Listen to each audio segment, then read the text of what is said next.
Allez, c'est parti pour la 34e édition de la Coupe d'Afrique des Nations CAN Total Énergie Côte d'Ivoire 2023. Les hommes d'Aliou Cissé seront à leur propre succession, bien que le cercle des prédateurs reste encore plus vaste avec 24 équipes qui prendront part à cette belle et prestigieuse compétition qui se tient actuellement à Korogo, à Yamoussoukro, à Bouaké, à Abidjan, bref, en Côte d'Ivoire, tout simplement. Mesdames et messieurs, c'est bien votre émission spéciale CAN qui ne se passe nulle part que sur la télévision Alafia. C'est ici que nous vous donnerons des informations. Nous allons faire des décryptages avec des spécialistes du domaine. Je suis avec des consultants. Le premier consultant, c'est Mohamed Alassane Sall, dit doyen Le Peul. Et le deuxième consultant, c'est Alassane Barou. Bonsoir, messieurs. Bonsoir. Bonsoir. Ça va, vous allez bien? Très bien. Soyez les bienvenus sur ce plateau. Mesdames et messieurs, nous allons vous dicter un peu le programme. Alors aujourd'hui, comme premier point, nous allons parler de la situation des supporters maliens qui ont eu un peu de difficulté à rentrer dans la localité de Korogo. Et ensuite, nous allons faire la conclusion du programme d'hier. Notamment, on parlera du match qui opposait le Sénégal face à la Gambie, l'Algérie à l'Angola, le Cameroun à la Guinée. Mais ce n'est pas tout, nous allons parler de la performance des favoris parce que d'après les premières remarques, bien sûr, les favoris, ça ne va pas. Ça ne va pas trop chez les favoris, nous allons aborder le sujet. Mais ce qui va beaucoup nous retenir sur ce plateau, ce qui fera beaucoup objet de discussion, serait le match du Mali aujourd'hui. Les Aigles, nous sommes là sur ce plateau, nous allons vous supporter, mais quand même, on va vous faire des propositions qui vous aideront à améliorer votre performance sur le terrain. Ça ne se passe nulle part que sur la télévision Alafia, spécial CAN. C'est parti. Bonsoir, doyen.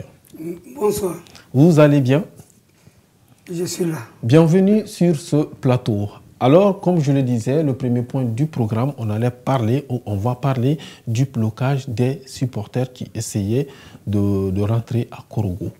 Qu'en est-il de la situation? Que pensez-vous de cette situation? Beaucoup de bouquins. Beaucoup de bouquins. Beaucoup de rumeurs. Il faut se dire la vérité. D'accord.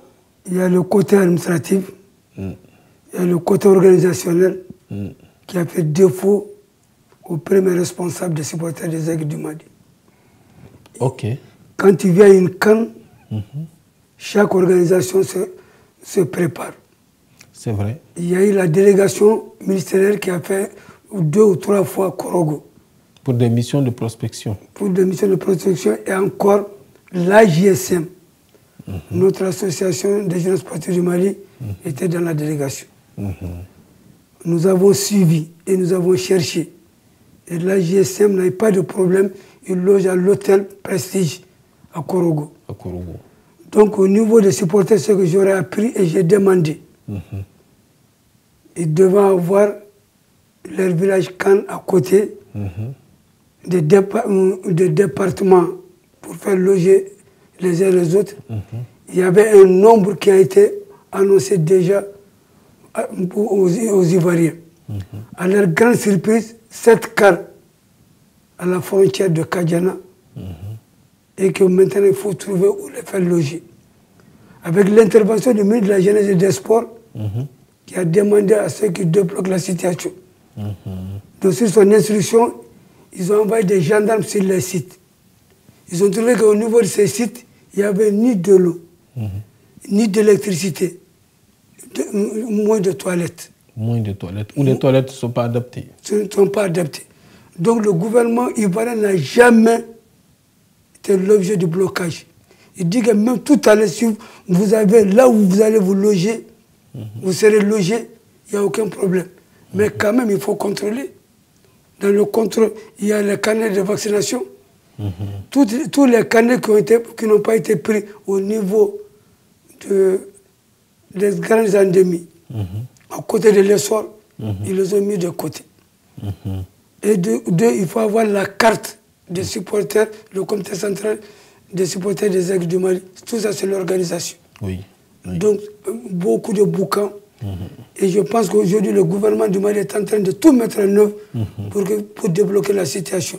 Donc, quand vous venez dans un pays, à une CAN, les premières données, le nombre qu'ils avaient donné auparavant est 3 fois supérieur à ce que nous avons vécu. 7 cartes, dans chaque carte, tu peux avoir 60 personnes, 70 personnes, multiplié par 7. Et encore, pour les Ivoiriens, il faut savoir où est-ce qu'ils vont loger, parce qu'il faut les sécuriser. Oui, justement, il fallait donner toutes ces informations et je pense que la commission d'organisation et la commission d'organisation de la CAN et les autorités de la Côte d'Ivoire sont en train de faire leur travail, qui est de surveiller et de veiller sur les supporters parce que les supporters maliens ne sont pas que les seuls supporters qui partent en Côte d'Ivoire. Donc, ce qui fait d'ailleurs, je vais me focaliser un peu sur ce point. Il y a beaucoup de choses qui se disent sur les réseaux sociaux. Il faut faire énormément attention. Le gouvernement ivoirien, les autorités ivoiriennes, en quelque sorte, si je dis le gouvernement n'a rien à voir avec ça, c'est des problèmes d'organisation qu'on vous venez interne. Donc c'est notre faute, en quelque sorte, à nous-mêmes les Maliens. Il faut avoir le courage de dire méga. C'est ça. La faute nous incombe. Comment se fait-il que des gens qui viennent de l'Afrique du Sud, des Tunisiens, des Namibiens trouvent où se loger. Et nous qui sommes à quelques kilomètres, Korogo, là, c'est que tu passes par Kadiana, Kolondiaba. Oui, c'est ça. À Tengarala, tu es déjà Korogo. Même à Abidjan, c'est tout près. On peut avoir des Maliens sur place qui peuvent vraiment trouver ces locaux pour se supporter des aigles du Mali. La GSM qui est organisée à trouver où faire loger les journalistes, on est fiers. D'accord. Okay. Et l'organisation, le comité central des aigles du Mali, bloqué pour la Côte d'Ivoire n'a pas bloqué les supporters maliens. Que ça soit clair, c'est la Lafayette TV. D'accord, ok. Merci beaucoup, doyen. Merci beaucoup. Alors, Monsieur Barrow, quelle analyse faites-vous de cette situation, du fait que les Maliens ont eu un peu de mal à rentrer, les supporters maliens à rentrer dans la ville de Korogo, jusqu'à ce que ça arrive à tout ce boucan, comme le doyen vient de le souligner. Merci beaucoup. Je salue tous les téléspectateurs de Alafia. Avant d'aller loin, je souhaite bonne chance aux aigles du Mali. Merci. Concernant le sujet autant tabou qui a fait couler beaucoup de salive et d'encre hier jusqu'à aujourd'hui, moi je m'en tiens tout simplement au discours du ministre de la Culture des Sports. Des Sports, oui, Karim Fomba. Pour moi, sans être au fond, au parfum des choses, pour savoir réellement qu'est-ce qui n'a pas marché, selon ce qui a été diffusé par les officiels, c'est-à-dire le ministre des Sports, il n'y a pas eu de vice de forme de papier administratif. Voilà, d'accord. Bon, on est inondé aujourd'hui par toutes sortes de nouvelles sur les réseaux, chacun a sa source, mais je diminue ma source et je me limite uniquement à ce qui a été dit par le ministre. D'accord, ok. Et dans son allocution, il a même parlé d'une lettre tardive nocturne de la part de la Côte d'Ivoire. Okay. Il a parlé de missions d'inspection bien avant. Il a parlé du constat des gendarmes. Mais en réalité, il n'a pas touché du doigt le coupable. D'accord, selon vous. Mais son discours tend à dire que tout va bien du côté Mali. Et si on doit réfléchir, selon son discours, à ma compréhension, c'est de voir réellement qu'est-ce qui s'est passé. Jusque-là, je ne sais pas de l'autre côté qu'est-ce qui s'est passé.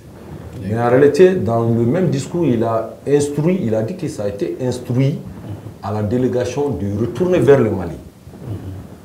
Selon les mêmes informations sur le toile, j'aurais appris qu'ils sont à Katiena. Et ce matin aussi, j'aurais appris encore que la délégation doit rentrer à Korogo, oui. À Korogo. Donc, Dieu merci, pas de problème diplomatique. Quel que soit l'objet, le motif de ce blocage ou de cet incident, si c'est débloqué, Dieu merci, ils pourront suivre le match aujourd'hui. Ils pourront accomplir leur mission.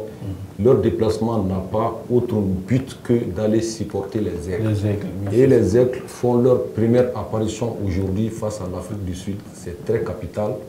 Et ils sont, comme vous le dites, ils sont les 12e hommes à la tribune pour pousser les jeunes. Donc je remercie le bon Dieu et j'ai pris que la compétition se passe très bien et qu'on classe cet incident et on continue avec la CAN. D'accord, ok. Merci beaucoup.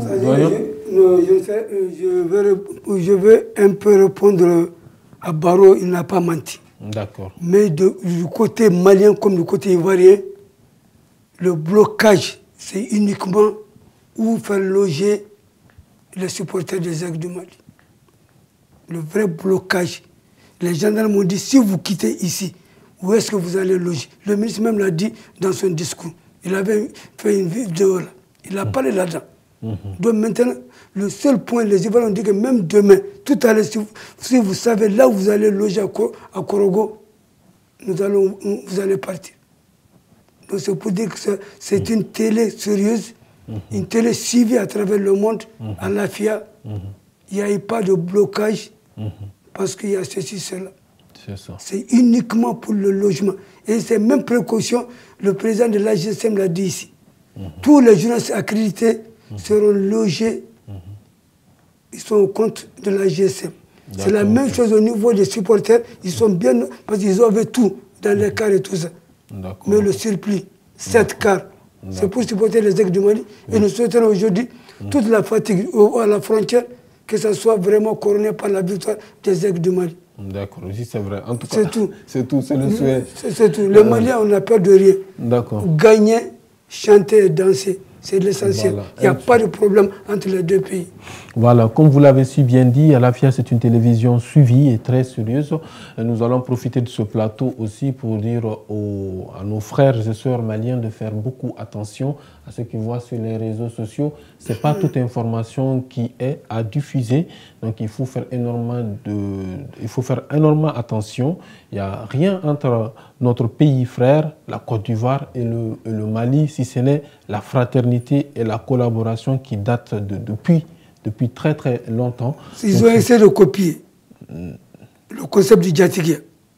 D'abord, après 2002, par le Corée. La Corée n'a pas pu. Les Tunisiens ont essayé de nous copier, ils n'ont pas pu. Et cette année aussi, la Côte d'Ivoire a initié le concept du Djatigé. Ils ont donné chaque quartier à un pays.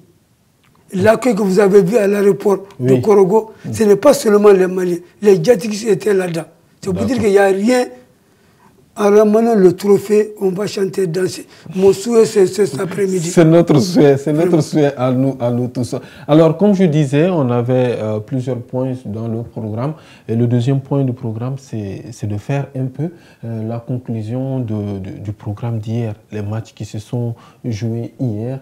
Alors, comment est-ce que vous avez suivi ces matchs-là? Il s'agit du match du Sénégal qui s'est opposé à la Gambie 3-0. Voilà, l'Algérie à l'Angola, ils ont fait un match nul, le Cameroun à la Guinée. Mais pensez-vous que les Sénégalais sont venus pour retourner encore avec le trophée? D'abord, l'orgueil. Un trophée qui était à garder pendant 2 ans ou bien 1 an. Parce que déjà, avec un peu de décalage de Covid, on est aujourd'hui, on joue la CAN 2023 en 2024. C'est ça. Donc c'est pour dire que le Sénégal, ils ont raison de dire nous avons amené le trophée, nous allons repartir avec le trophée. Ils oublient qu'il y a 24 nations, 23 autres qui sont en train ou qui veulent convoiter ce trophée. Ils sont nombreux, comme vous l'avez si bien dit dans l'introduction. Donc le Sénégal veut retourner avec son trophée. Mais devant le Sénégal, il y a des grosses calibres qui veulent aussi le trophée. Alors, M. Barro, comment est-ce que vous voyez cette équipe sénégalaise qui commence bien la compétition, on va dire 3-0, c'est quand même l'une des rares nations qui ont... D'abord, moi je dirais que Sénégal-Gambie, c'est le même territoire. Oui, à peu près. Donc, pour moi, c'est le même pays même. C'est le même pays. En termes de football, moi je pense que Sénégal-Gambie, les scores est bien mérité. Bien mérité. Parce que l'effectif sénégalais est bien plus riche que... Vu même les résultats du Sénégal de l'année passée jusqu'à maintenant, Oui, ça va. Ils ont tout Toutes raflé. les coupes, Ils ont tout raflé. Et Moi, c'est pas facile à leur première sauf sortie. les U23. Ah, mais surtout, moi, j'étais bluffé un peu par l'ascension fulgurante de Lamine Camara. Vous avez vu Lamine Camara? Ah oui, c'est un joueur exceptionnel et j'ai aussi remarqué un milieu imposant, impérial lors de la prestation Comme Lions. Baro l'a dit, la Gambie et le Sénégal, c'est le même pays, 3-0. Moi, je peux dire que vraiment, le Sénégal a affaire avec d'autres. Gambie, Sénégal, les 3-0, moi, ça ne m'a fait pas trembler. Sachant bien que le Sénégal a tout rempli cette année. Moi, les U23, où le Mali s'est opposé avec l'entraîneur Conti. Ils ne seront pas en France. Mais l'appétit vient en mangeant. D'accord, Inch'Allah. Alors, le autre point qu'on va aborder, c'est le Cameroun, c'est le match du Cameroun. Est-ce que le Cameroun a raté, comment dirais-je, son entrée? Face à qui? La Guinée. Oui, face à la Guinée. La Guinée Conakry. Oui, voilà. C'est-à-dire qu'on a pronostiqué. Quand tu prends chaque poule, tu vois déjà visiblement ceux qui doivent sortir du lot. Mais aujourd'hui, à la CAN, Côte d'Ivoire 2023, il n'y a pas de petites équipes. Déjà, comme vous l'avez si bien dit, la surprise commence. Oui, on va arriver à ce point. Cameroun-Guinée, c'est la Guinée qui a marqué d'abord. Mi-temps 1-0 pour la Guinée. Oui. L'orgueil les a poussés. Non seulement c'est un pays de football et tout ça, ils ont remporté des trophées et tout ça. Donc ils sont revenus à la charge difficilement. C'est pour dire que la Guinée a tenu. Et que vraiment les pronostics des gens ont déjà joué 2-0 pour le Cameroun et tout ça. Chacun est venu défendre le drapeau de son pays. C'est vrai, c'est vrai, c'est vrai. Alors, est-ce que vous attendez déjà à ce match nul ou bien vous pensez que le Cameroun a laissé? J'étais personnellement un peu surpris, pas parce que la Guinée est une petite équipe, mais ces questions de pronostic, j'avais dit que c'est le Cameroun qui allait gagner. Mais avec ce score 1-1, j'ai dit big up à la Guinée. À la Guinée. Et est-ce que ce match nul n'est pas aussi dû en quelque sorte au fait que le Cameroun a perdu un de ses joueurs clés, Vincent Aboubakar, à quelques jours du match. Et il y a aussi la fatigue chez André Onana. Comme vous le savez tous, que André Onana il est venu un peu en retard. Est-ce que ce n'est pas dû à ces deux joueurs clés-là ce n'est pas dû à ça que le Cameroun a fait son match? Je dirais non. Non. Dans une équipe, surtout équipe nationale, les postes sont doublés ou peut même triplés. Quand tu vas à la conquête du célèbre trophée Coupe d'Âme d'Afrique, il faut se mener toutes les âmes. L'absence de Aboubakar, ce n'est pas une excuse. L'absence du gardien de but, il n'était pas absent, il était là, mais il est venu un peu en retard. Il est venu un peu en retard, tout ça c'est l'organisation. Oui, c'est ça. Mais je peux dire que j'aurais joué un barreau, chapeau à la Guinée, même si les teneurs sont là. La manière dont nous avons vu l'équipe guinéenne, c'est des gens vraiment qui ont des ambitions. Ouais. Le drapeau là, il faut l'honorer.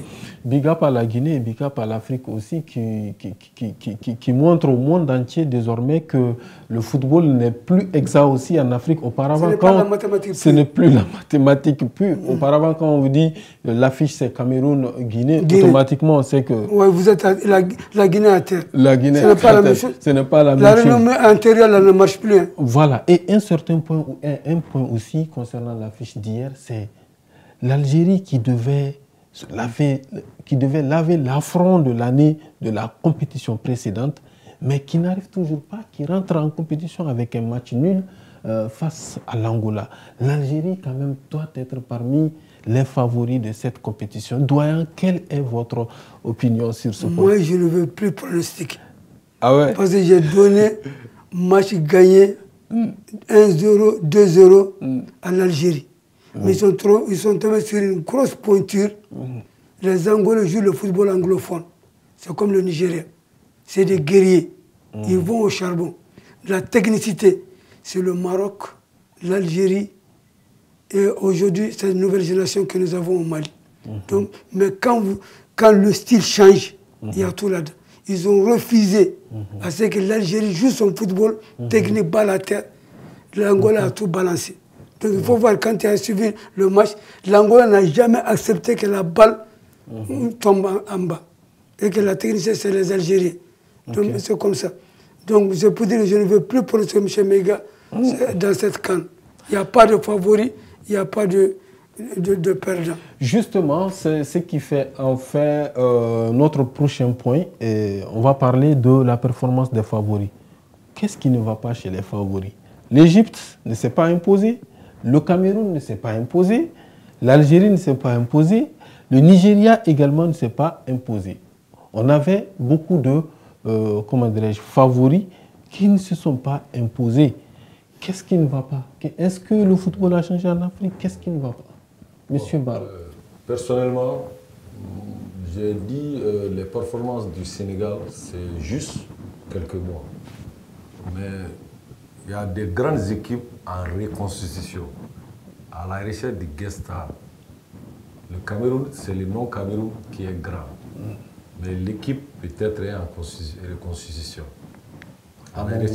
Pour moi, ils sont à la recherche d'un Eto'o, d'un Roger Milla, d'un Song.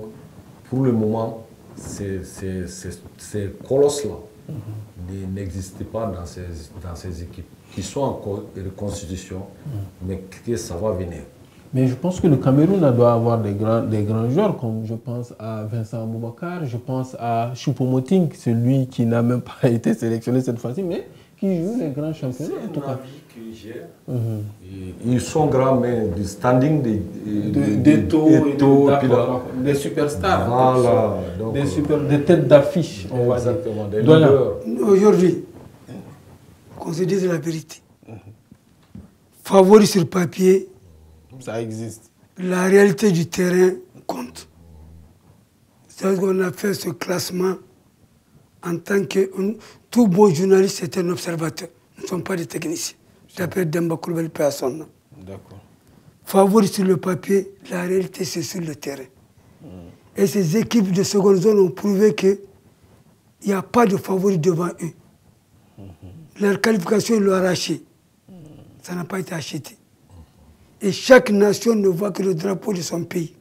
En venant, chaque président donne le drapeau au capitaine. Allez-y défendre nos couleurs. Donc il n'y a pas de petites équipes. Moi, doyen, je ne veux plus pronostiquer dans cette CAN. Mais comme il vient de donner des grands noms, que ce soit dans tous les pays, aujourd'hui en Afrique, il n'y a pas de nom de joueurs qui peuvent remplir un stade.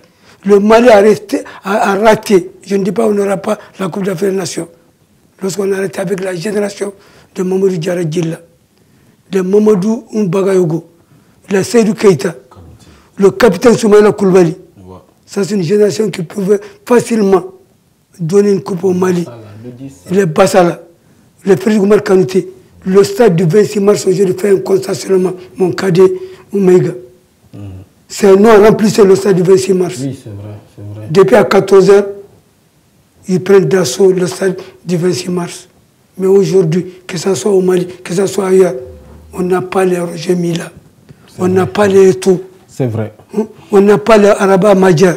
C'est vrai. Est-ce que cela n'est pas dû au fait aussi que les systèmes de jeu ont changé? Les choses ont changé. Les choses ont beaucoup changé, mais je pense mais le don aussi est là. Non, les choses ont changé, mais ça dit qu'il est grand temps. Oui, ça va venir parce que je pense à un certain Sadio Mané. Sadio Mané, c'est une tête d'affiche. Sadio Mané peut remplir un stade aujourd'hui.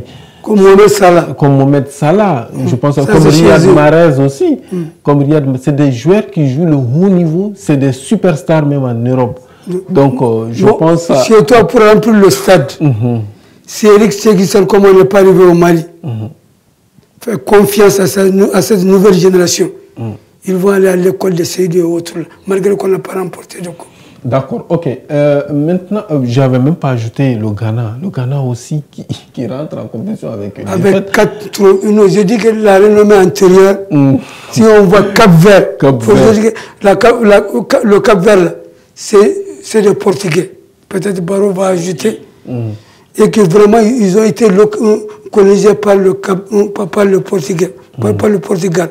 Donc maintenant, tous ces jeux-là, s'ils sont, ils sont capverdiens de père, peut-être ils sont portugais de mère. C'est pour dire que vraiment, mais ça m'a surpris que cette équipe peut battre le Ghana détenteur de la Coupe d'Afrique des Nations pour 4 fois. C'est incroyable. C'est le football le plus exact. Non, c'est le plus exact. C'est le plus exact. Alors maintenant, nous allons parler des affiches d'aujourd'hui. Alors le programme d'aujourd'hui, on a Burkina Faso qui s'opposera à la Mauritanie à partir de 14 h. Nous avons la Tunisie qui s'opposera à la Namibie et le Mali qui jouera, les Aigles du Mali qui joueront face au Bafana Bafana de l'Afrique du Sud. Alors ça, c'est l'affiche du jour. Maintenant, mesdames, ça c'est l'affiche du jour. Maintenant, messieurs. 10 minutes. 13 minutes. 15. Okay. L'affiche. Ok. Donc maintenant, messieurs, comment voyez-vous les matchs de ces affiches? Burkina, Mauritanie. Bon, Doyen dit qu'il ne pronostiquera plus. Monsieur Barreau, selon vous? Non, les forces. Oui, les forces. Oui. Donc, commenter. C'est le doyen. Moi aussi, j'apprends beaucoup avec lui. La Mauritanie, il y a quelques années, n'est plus à minimiser. Ça, c'était dans les temps anciens. Aujourd'hui, quand tu es face à la Mauritanie, il faut faire attention. Le Mali a déjà été victime de la Mauritanie. Oui, la Mauritanie a produit du bon football récemment. Commence à produire du bon football. On a été victime de la Mauritanie. Ce jour-là, j'étais très fâché. Mais après, j'ai compris que c'est la Mauritanie qui a changé. Sinon, on est encore grand. Comme il a si bien dit, on était tous fâchés. C'est ce qu'on disait dans nos salons, dans les rues, la Mauritanie qui élimine le Mali. Alors qu'aujourd'hui, c'est le travail qui paye. C'est le travail. Le président de la Fédération mauritanienne est deuxième vice-président de la CAF. Il a fait en sorte qu'il y a beaucoup de centres de formation en Mauritanie. Tu sais qu'ils ont même un terrain. Après le match, ils peuvent, le gazon, là, ils roulent ça, ils amènent ça. Des gazons synthétiques. Synthétiques et tout. Comme Barreau l'a dit, ce n'est plus la Mauritanie d'avant. Et le Burkina Faso doit faire énormément attention à cette équipe mauritanienne. Le Burkina doit faire énormément attention à la... Alors maintenant, nous allons parler de notre match, le match qui nous concerne, le match des Aigles du Mali. Avant de parler de l'affiche Mali-Sud-Afrique, Afrique du Sud, Doyen, j'aimerais que vous me donniez vos impressions sur la liste que Eric Sekouchel et ses hommes ont amené, l'effectif, je veux dire, ont amené en Côte d'Ivoire. Quelle est votre appréciation sur l'effectif de l'équipe malienne? Déjà, on en a parlé. Une fois sur les lieux et que nous avons devant nous l'Afrique du Sud, les critiques sont derrière. On avait beaucoup parlé de Djadja Samasekou. Il dit qu'il a mené Djadja Samasekou parce que c'est un cadre. Il s'entend bien avec la nouvelle génération. C'est l'expérience, quoi. C'est l'expérience. Moi, je n'ai pas aimé Fallait dans l'effectif des Aigles du Mali. Parce que pourquoi? Fallait, il tâtonne trop. Fallait, il est titulaire dans son équipe. Je n'ai pas dit le contraire. Les deux dernières rencontres que j'ai vues, Fallait contre... aux éliminatoires de la Coupe du Monde, le but égalisateur est venu de son côté. L'autre jour, les deux buts que nous avons pris en match amical contre la Guinée-Bissau, je n'ai pas dit qu'il ne mérite pas sa place. Mais il y a des lacunes que l'entraîneur doit corriger. Mais pour moi, pour être bref, les 27... Avant de passer, quel autre joueur voyez-vous à la place de Fallait? À la place de Fallait. À la place de Fallait. Il y a l'autre là, un certain Amadi Traoré. Je n'ai pas de souvenance, il doit être sur la liste. Il y a la doublure de Fallait. Donc maintenant, comme on n'est pas rentré dans le classement, les 27, ils sont sous le drapeau national. Les 27, je les considère comme des soldats qui vont aller défendre l'intégrité territoriale. Le massacre du président de la République, c'est très clair. Impossible n'est pas malien. D'accord, ok. Donc maintenant, quand on va revenir dans le match, je te donne mon classement. Et le Mali va gagner. D'accord, on va revenir sur ça. Alors, M. Barrow, alors, quel est votre avis sur l'effectif que le Mali a amené en Côte d'Ivoire?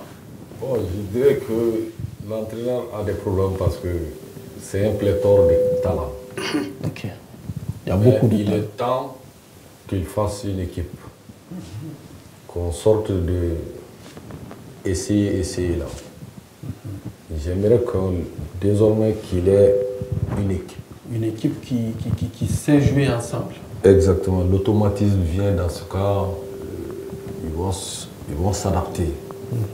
Donc, sinon, le talent, tous c'est des professionnels, tous c'est des jeunes. C'est des gens qui se sont bien formés, qui ont été très bien formés dans les centres et qui jouent dans des grands clubs. Donc, le talent ne fait pas défaut, mais je propose à l'entraîneur que maintenant, il faut une équipe. Peut-être que c'est dans cette dynamique d'avoir une équipe que cette année, on peut remarquer d'après certaines statistiques sur les joueurs, sur l'effectif, sur l'ensemble de l'effectif du Mali, il y a plus de 12 joueurs qui joueront pour la première fois leur CAN. Donc, c'est pareil aussi que, comment dirais-je, moi je pense que c'est une évolution, on est sorti dans les histoires de noms. Telle personne joue dans tel club, donc il faut l'amener, même si la personne ne joue pas bien, il faut l'amener. Donc, Djenepo n'a pas été sélectionné cette année, par exemple. Bon, est-ce que, moi, selon moi, nous avons une équipe. Nous avons une équipe, comme vous venez de le dire, M. Barrow. On n'a pas d'équipe. Si, moi je trouve qu'on a. Il y a des joueurs, Barrow l'a si bien dit. Non, moi je pense que. En fait, c'est une question. C'est trop tard. On dit d'avoir une équipe. Aujourd'hui, hier, tout bon Malien peut te donner le classement des aigles du Mali. Dans les Bissoumana Djakti. 90%. On te donne le classement des aigles du Mali. Aujourd'hui, tu ne peux pas donner. Même Eric Sekissel, il a des joueurs, mais il a l'embarras du choix. C'est ça qu'Allah Kankisi, ça peut être défaut. Il a des joueurs. Aujourd'hui, il ne sait même pas qui, les 11 qui vont commencer, comme Barrow l'a si bien dit. Hier, toi, Méga, tu pouvais donner le classement des aigles du Mali, sous le sommet de Koulibaly et autres. Tu as compris? Mais cette concurrence dans une équipe, je pense qu'elle n'est pas aussi négative. C'est ça que j'ai dit. La concurrence. J'ai dit déjà dans le classement, je rejoins Barrow. Aujourd'hui, si il prend ses responsabilités, avoir confiance à ces jeunes, je dis bien. Kamori Doumbia joue le distributeur dans son équipe. Il est 10. Il marque, il fait marquer. Qu'on le mette dans son registre. Bississouma est un milieu de terrain récupérateur. Camara, je ne sais pas si on va le récupérer. Camara, on dit qu'il est blessé. Et le demi-défensif, il peut être. C'était pour des tests, selon les informations officielles, il va bien. Donc, Camara. Mais je ne pense pas qu'il soit aligné aujourd'hui. En tout cas, on n'a pas les concours. Non, ça dépend. Moi, je donne la proposition. Oui. J'ai dit, s'il est en bonne santé, c'est toi le milieu de terrain des aigles du Mali. Il est difficile qu'on puisse vraiment nous créer des problèmes. J'ai dit Camara 6, parce qu'il est demi-défensif. Bississouma, il est demi-récupérateur. Le cuisinier Kamori numéro 10, il distribue, il marque, il donne à qui de droit. Sur le côté Moussa Doumbia, le nom, il a un nom chrétien. Qui ça? Néné Dorgé. Néné Dorgé. De l'autre côté, tu fais Sénégal. Le Mali, dès les 20 premières minutes, on va tirer l'épingle du jeu. La défense, je ne parle pas sur la défense, parce qu'on n'a pas de défense.